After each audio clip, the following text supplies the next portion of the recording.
اب میں آپ کو ذرا اس جو انسانوں میں سے انسان دشمنی کا جن کا سب سے بڑا رول ہے، میں ان کی 2000 سالہ تاریخ کا آپ کے سامنے نقشہ رکھنا چاہتا ہوں۔ ان 1400 سال کا تو میں نے صرف 4 آپ کو پوائنٹس بتائے۔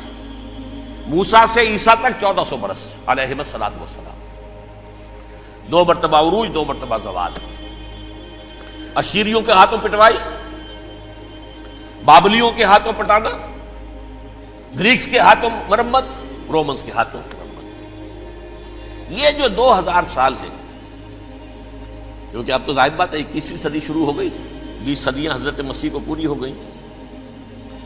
پہلی بات نوٹ کیجئے، حضرت مسیح کی پیدائش ہے سن 1 قبل مسیح۔ یہ نقطہ آپ نے کبھی سنا ہے یا نہیں؟ جب ملینیم کا سلسلہ شروع ہوا تھا پچھلے سال، تو میں نے بیان کر دیا تھا کہ ایک عجیب حساب کے اندر انہوں نے غلطی کی ہوئی ہے۔ حضرت مسیح کی پیدائش ہوئی 25 دسمبر کو، سن انہوں نے شروع کر دیا، جو اس کے بعد جنوری آئی تو پہلا سال شروع ہو گیا۔ اگر جنوری سے پہلا سال شروع ہوا تو یہ 6 دن جو ہے تو اس کے پچھلے سال میں تھے، لہذا کہا جائے گا کہ Jesus Christ was born 1 year before Christ BC۔ تو 1 قبل مسیح میں حضرت مسیح کی پیدائش ہوئی۔ یہ آخری اسرائیلی نبی اور رسول۔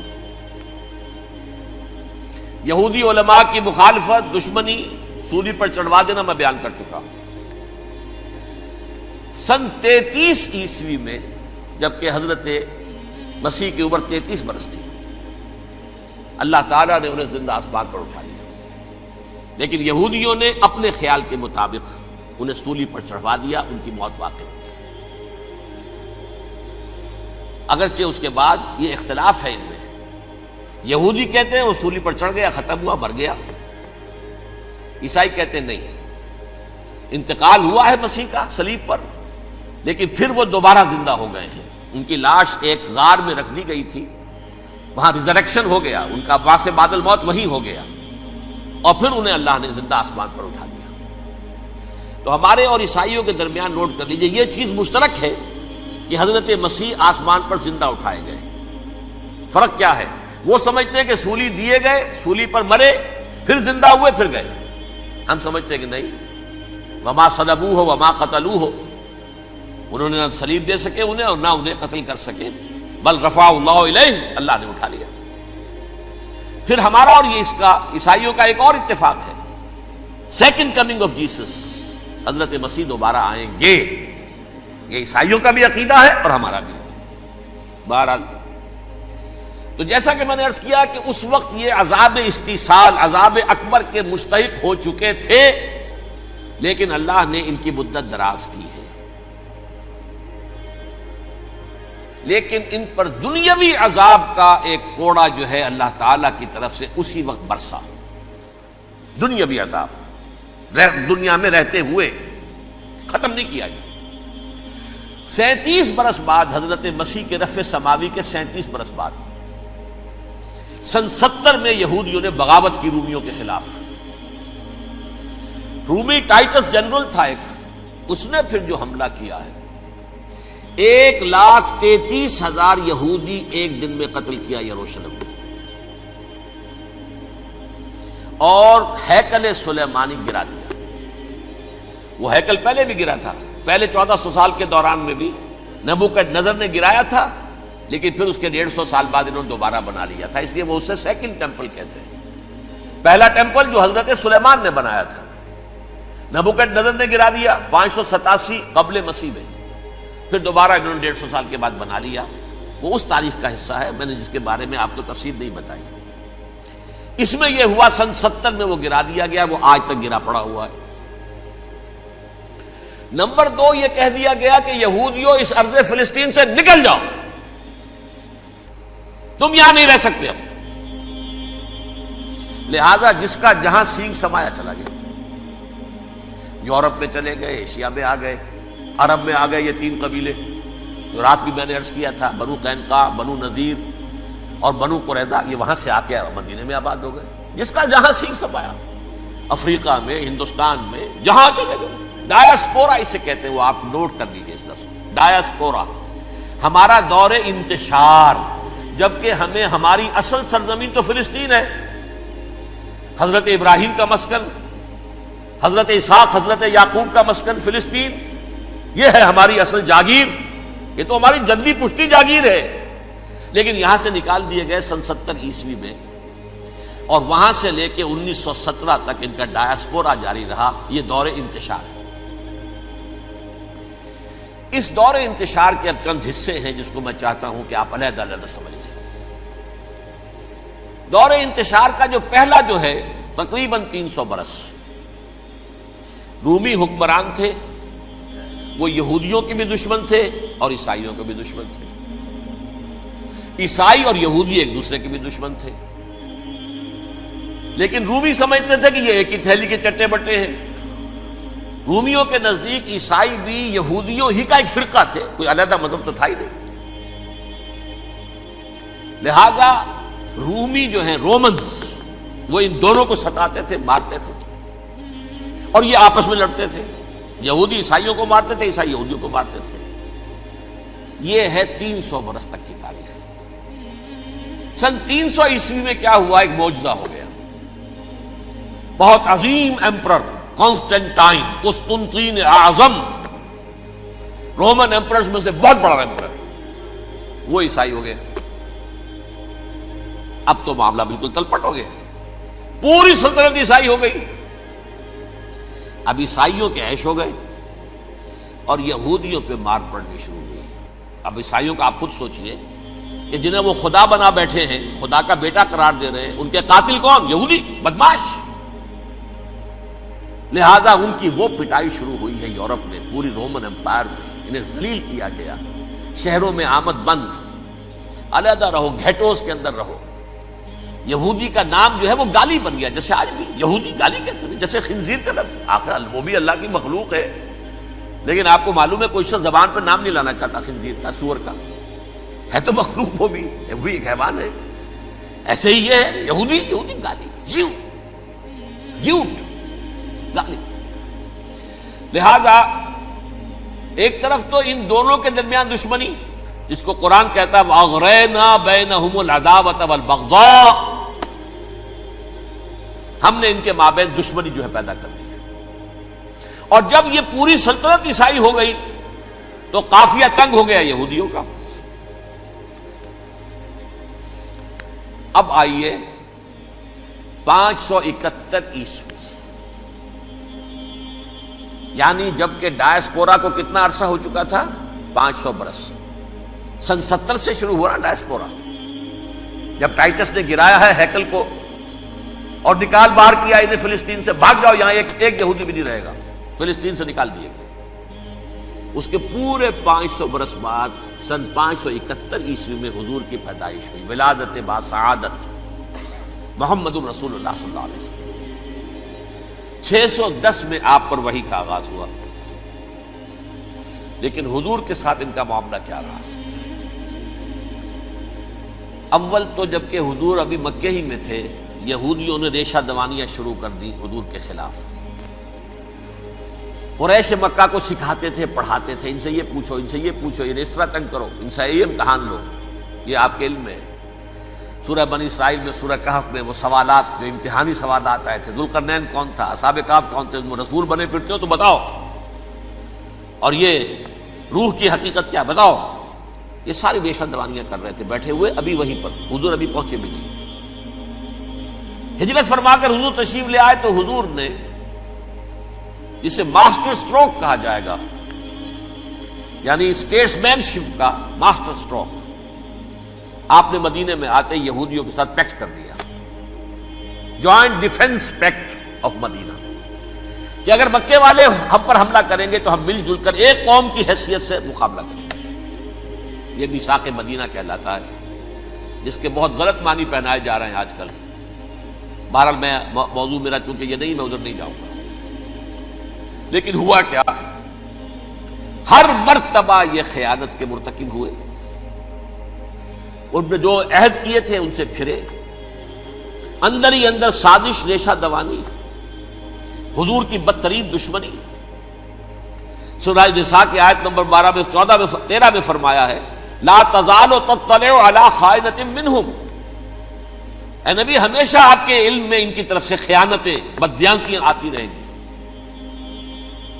اور بار بار وہ مسلسل جنگ کی آگ بھڑکاتے تھے. قریش کو دعوت دیتے، آؤ آؤ آؤ ہم اندر سے بغاوت کر دیں گے، تم آؤ تو صحیح، ختم کریں محمد کو اور اہل ایمان کو صلی اللہ علیہ وسلم ورضی اللہ تعالی عنہم اجمعین. لیکن پھر جب وہ آتے تھے تو یہ دبک جاتے تھے، ان میں ہمت نہیں تھی، میدان کے مرد نہیں رہے تھے. کہ سورہ حشر میں ان کا نقشہ کھینچا گیا ہے. کھلے میدان میں مقابلے کی اس کے اندر صلاحیت ہی نہیں. یہ تو فصیلوں کے پیچھے سے، جیسے عورتیں کہیں دیہات میں لڑائی ہوتی ہے تو مرد جو ہے گلیوں میں لڑتے ہیں، عورتیں اوپر سے پتھر پھینکتی ہیں، بس وہ کام یہ کر سکتے تھے. من ورائے جدر، فصیلوں کے پیچھے سے، جنگ میں میدان میں نہیں آ سکتے. بہرحال قرآن مجید میں ہے یہ سورہ مائدہ کی آیت نمبر 64، کلما اوقدوا نارا للحرب اطفاها اللہ. اکثر و بیشتر مواقع پر تو یہ جب آگ بھڑکاتے تھے جنگ کی، اللہ اسے بجھا دیتا تھا. لیکن بہرحال اس کے باوجود جنگیں ہوئی، غزوہ بدر، غزوہ احد ہوئی کہ نہیں؟ یہ ساری اصل شرارت میں. اور اس کے نتیجے میں حضور نے پھر ایک ایک کر کے 3 قبیلوں کو سزا دی. غزوہ بدر کے فوراً بعد بنو قینقاع نکالے گئے مدینے سے، غزوہ احد کے فوراً بعد بنو نذیر نکالے گئے، اور غزوہ احزاب کے بعد بنو قریظہ نکال دیے گئے. یہ تو میں نے آپ کے سامنے رکھ دیا صرف حضور کے زمانے میں ان کا کیا رویہ رہا. دشمن، رات بھی ہم نے وہ آیت پڑھی تھی، لَتَجِدَنَّ أَشَدَّ النَّاسِ عَدَاوَةً لِلَّذِينَ آمَنُوا الْيَهُودُ وَالَّذِينَ أَشْرَكُوا. اہل ایمان کی دشمنی میں شدید ترین تم پاؤ گے یہودیوں کو اور مشرکین. مشرکین بھی بعد میں ہے، پہلے یہودی. حضور کے بعد کیا ہوا اب یہ نوٹ کیجئے، یہ ان کی تاریخ کا دوسرا دور. حضرت عمر رضی اللہ تعالیٰ عنہ کا عہد خلافت ہے. بیت المقدس کا محاصرہ کیا گیا، فصیل بڑی اونچی، شہر اندر سے سیلف سفیشینٹ، حملے کا راستہ کوئی نہیں.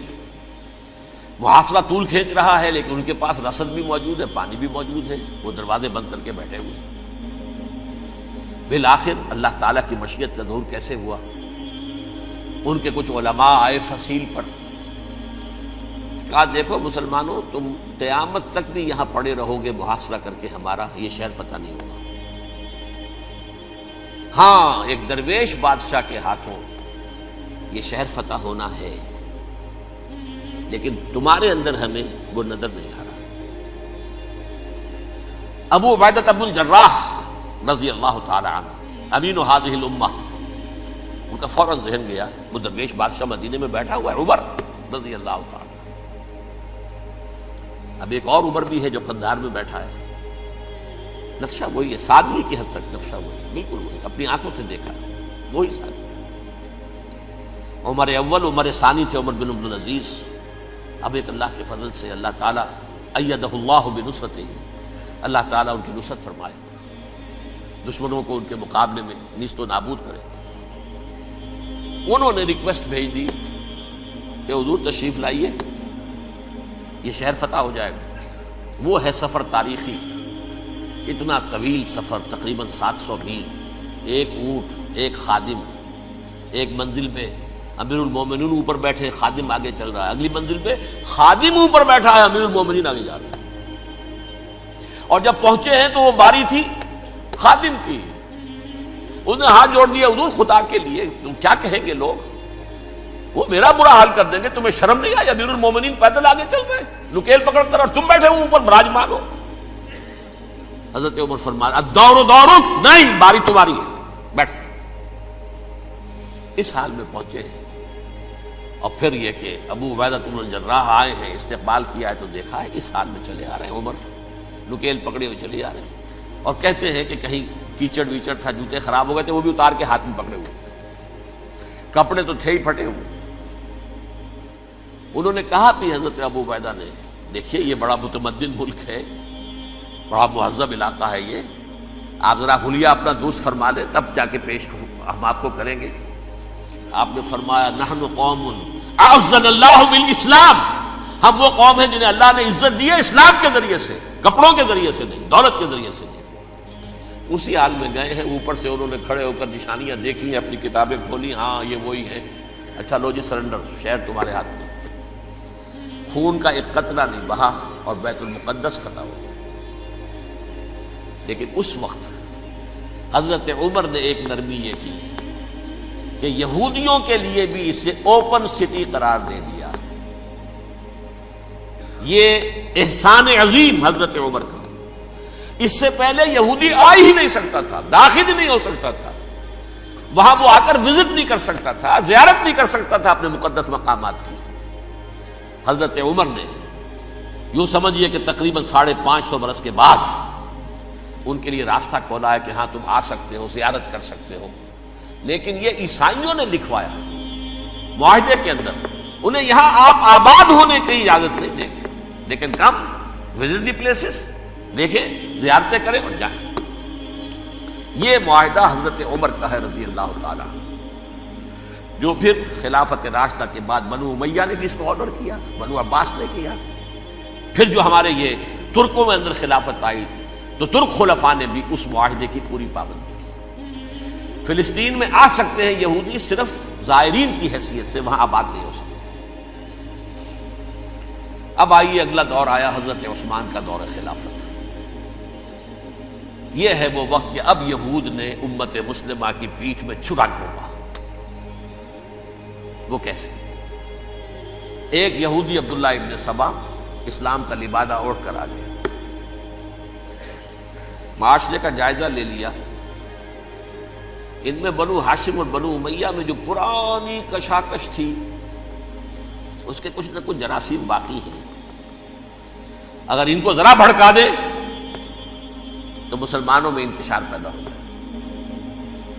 کہا یہ عثمان کون ہے؟ یہ تو بنو امیہ میں سے ہے، یہ حق تو بنو ہاشم کا ہے، خلافت ان کے پاس ہونی چاہیے، محمد کے تو رشتہ دار وہ ہے صلی اللہ علیہ وسلم۔ عوام الناس کے اندر بات پھیلنی شروع ہوئی، پھر ایک بڑی سازش کے انداز میں حضرت عثمان کے خلاف پروپیگنڈا، حضرت عثمان کے جو عاملین تھے، گورنر تھے، ان کے خلاف پروپیگنڈا، اور ایسی ہوشیاری کرتے تھے کہ کوفے میں کوفے کے حاکم کے خلاف کچھ نہیں کہنا، اجی مصر میں یہ ہو رہا ہے، اجی شام میں یہ ہو رہا ہے، اجی یہ جو عثمان ہے وہ یہ کر رہا ہے، یہ ظلم ہو رہا ہے، یہ لوٹ مار ہو رہی ہے، یہ خیانتیں ہو رہی ہیں۔ اب نہ تو اس زمانے میں مینز آف کمیونیکیشن، کیسے تصدیق کریں؟ افواہیں تو آپ آج کراچی کے اندر شروع ہو جائے تو پتہ نہیں چل سکتا کسی کو کہ کیا اس میں صداقت ہے کیا جھوٹ ہے، اور بری بات جو ہے فطرت انسانی کی کمزوری ہے وہ فوراً قبول کرتا ہے، کسی کے بارے میں اچھی بات ماننے کو تیار نہیں ہوتا لیکن بری بات تو فوراً تیار۔ بہرحال یہ فتنہ انہوں نے اٹھایا، حضرت علی کی الوہیت کا فتنہ اٹھایا، حضرت عثمان کے خلاف الفتنۃ الکبریٰ برپا کیا، حضرت عثمان شہید ہوئے۔ اس کے بعد 5 برس تک مسلمان ایک دوسرے کی گردنیں کاٹتے رہے، باہمی خانہ جنگی ہوئی، امت کو وہ زخم لگایا ہے جو آج تک جس سے خون رس رہا ہے۔ یہ شیعان عثمان اور شیعان علی تھے جو بعد میں پھر سنی اور شیعہ ہو، اور آج تک فتنہ کس نے جگایا؟ ایک عبداللہ ابن سبا یہودی اور اس کے کارندے، شیطان کا ایجنٹ، اور انسانوں میں سے بھی اس کے جو بھی حواریین تھے اور شیطانوں کے اندر سے بھی تھے، انہوں نے بھی اس آگ کو بھڑکایا۔ یہ آپ سوچ لیجئے کہ یہ کس نے وہ زخم لگایا؟ یہودی۔ اگلا دور آیا، خلافت راشدہ ختم ہوئی، بنو امیہ کا بھی دور کافی گزر گیا۔ طارق ابن زیاد 712 عیسوی میں حملہ کرتے ہیں اسپین پر۔ اسپین اس وقت عیسائیت کا بہت بڑا گڑھ، بڑے کٹر ترین عیسائی جو ہے وہ اسپین میں تھے، لہذا یہودیوں کی وہاں بہت پٹائی ہوتی تھی، یہ میں بتا چکا ہوں، دشمنی تھی ان کی، چلی آ رہی تھی عیسائیوں کے ہاتھوں یہودیوں کی، وہ تو سن 300 عیسوی سے ایمپرر کانسٹنٹائن کے بعد سے شروع ہو گئی تھی۔ اس حوالے سے یہودیوں نے اس وقت چالاکی یہ برتی، کچھ راستے واسطے بتائے، کچھ مدد کی طارق ابن زیاد کی۔ طارق ابن زیاد نے انہیں اپنا محسن سمجھا، ہسپانیہ فتح ہو گیا تو یہودی چونکہ محسنین کی فہرست میں آ چکے تھے، انہیں بہت اقتدار نصیب، بڑی سپورٹ مسلمانوں نے دی۔ ان کے بڑے بڑے علماء جو ہیں اسی دور کے اندر پیدا ہوئے، بڑے بڑے تھنکرز ان کے اسی دور میں پیدا ہوئے۔ بن گوریون جو کہ ایک وزیر اعظم تھا اسرائیل کا، اس نے یہ لکھا ہے اپنی کتاب میں، Muslim Spain was the golden era of our diaspora. وہ ڈائسپورا جو 70 عیسوی سے شروع ہوا تھا اور 1917 عیسوی تک جاری رہا ہے، اس میں سے گولڈن ایرا ہمارا جو تھا وہ مسلم اسپین تھا. ہسپانیہ میں بیٹھ کر ہم عیش کیے. لیکن وہاں سے انہوں نے اور جو کچھ کیا، یہ تو داستان کے تو بہت سے گوشے ہیں، لیکن میں جس اسٹریٹ لائن میں چل رہا ہوں اس کے اعتبار سے ایک بات سمجھ لیجیے. وہاں بیٹھ کر انہوں نے اب عیسائیت کی پیٹھ میں چھرا گھونپا، پروٹیسٹنٹ مذہب پیدا کیا، تقسیم کر دیا. جیسے شیعہ سنی کی تقسیم، عبداللہ ابن سبا، رومن کیتھولک اور پروٹیسٹنٹ کی تقسیم، یہودی علماء. ہوتا کیا تھا؟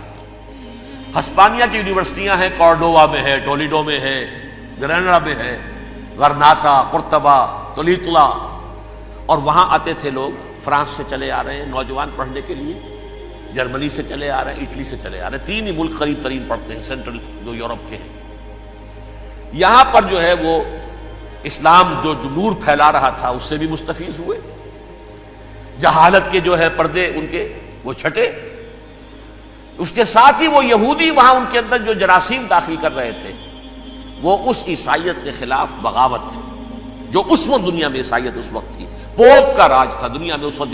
یورپ میں جو عیسائیت تھی اس میں ایک طرف بادشاہ تھے، لیکن بادشاہوں کی حیثیت وہاں پر یوں سمجھ لیجئے کٹ پتلیوں کی تھی. اصل قوت پوپ کے ہاتھ میں تھی.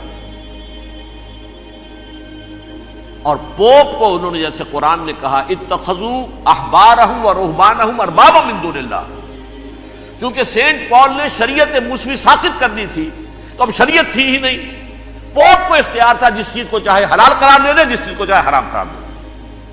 اتخذوا احبارهم ورهبانهم اربابا من دون اللہ. انہوں نے کہا صاحب یہ پوپ کس بلا کا نام ہے، یہ بھی انسان ہے. بات تو ٹھیک تھی نا، اصل حیثیت تو کتاب کی ہونی چاہیے،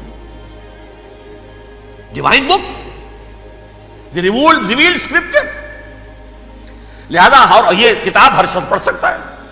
کوئی پوپ کے باپ کو جو ہے کوئی اس کے لیے پروپرائٹری رائٹس تو نہیں ہے کہ صرف پوپ پڑھ سکتا ہے یا پادری پڑھ سکتے ہیں. ہم بھی پڑھ سکتے ہیں، ہم بھی سمجھ سکتے ہیں.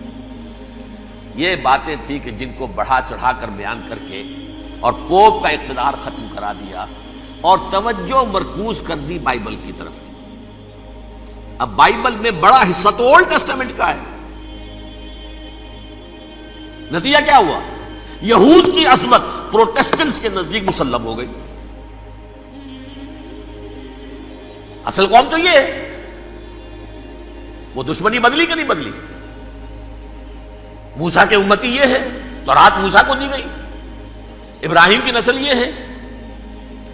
لہذا وہ جو دشمنی تھی، جو عداوت تھی کہ ہمارے خدا کو سولی چڑھانے والے ہیں یہ بدماش، اس کا ازالہ ہوا اس پروٹیسٹنٹ مذہب کے نتیجے میں. یہ میں اب آپ کو بتاتا ہوں کہ ایک نتیجہ وہ نکلا ہے جسے برٹرنڈ رسل نے بیان کیا ہے. اس کی کتاب ہے ان پریز آف آئیڈلنس، صفحہ 108. وہ لکھتا ہے the Christians retaining the Judaic belief in special revelation added to it the Roman desire for world wide domination and the Greek taste for metaphysical subtleties. The combination produce the most fiercely persecuting religion that the world has yet known. یہ 3 چیزیں آ کر عیسائیت میں مل گئی. ایک تو جب یہ اولڈ ٹیسٹامنٹ جو ہے وہ ان کے ہاتھ میں آ گئی، اور اس کے میں کچھ آپ کو بتا دیتا ہوں کہ اولڈ ٹیسٹامنٹ کی تعلیمات، کیونکہ یہ اولڈ ٹیسٹامنٹ جو ہے یہ محرف تھی.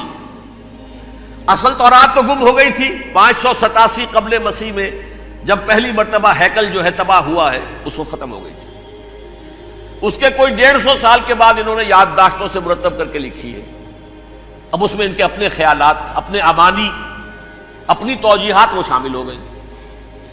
لہذا میں آپ کو حوالے دیتا ہوں اس کتاب کے اندر مظالم کی جو تعلیم دی گئی ہے اہل کتاب نے اپنے مظالم قتل عام کے جواز کے لیے تورات میں تبدیلیاں کی اور پیغمبروں پر دہشت ناکی اور بدترین حرام کاری کے الزامات لگائے. سنیے، پہلا حوالہ ہے یہ گنتی باب 31 آیات 17-18.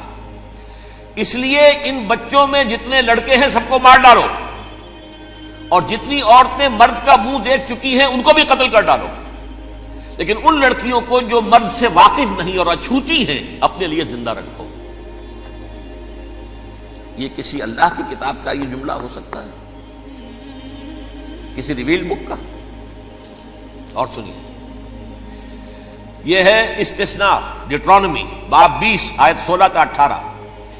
پر ان قوموں کے شہروں میں جن کو خداوند تیرا خدا میراث کے طور پر تجھ کو دیتا ہے، کسی ذی نفس کو جیتا نہ بچا رکھنا، جیسا خداوند تیرے خدا نے تجھ کو حکم دیا بالکل نیست کر دینا. مرد، عورتیں، بچے، بوڑھے سب ختم. یہ کتاب مقدس ہے.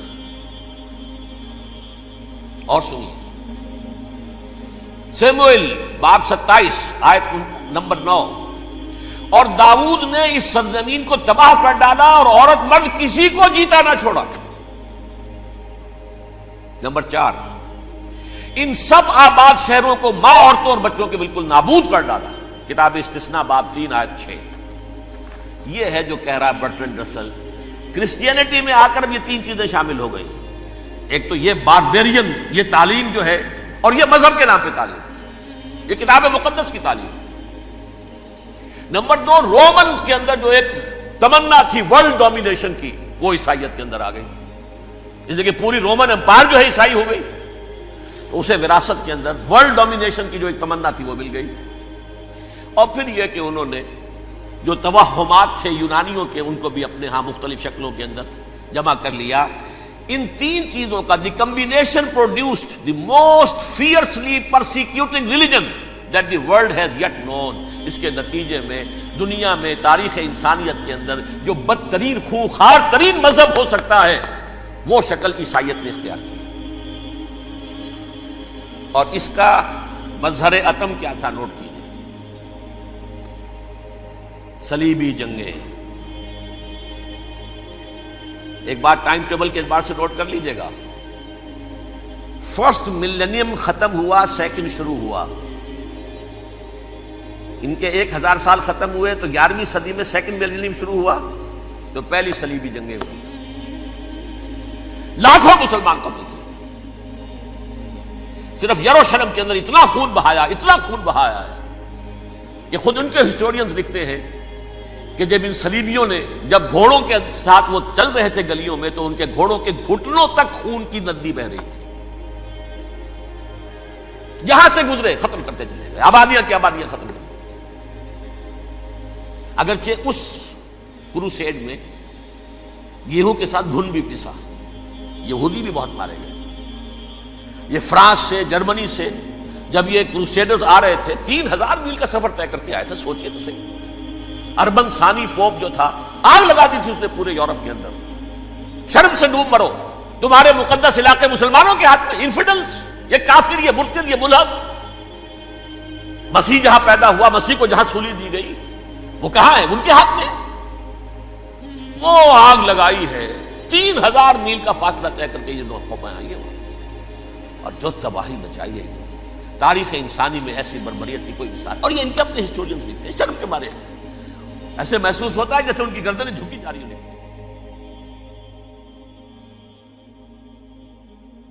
کر غور کر غور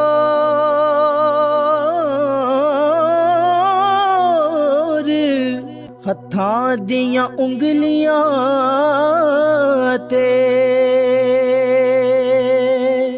کر غور ہتھاں دیاں انگلیاں تے ہر ایک وچ فرق ضرور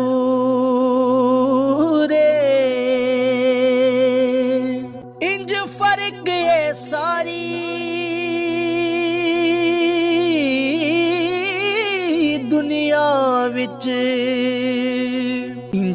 ایک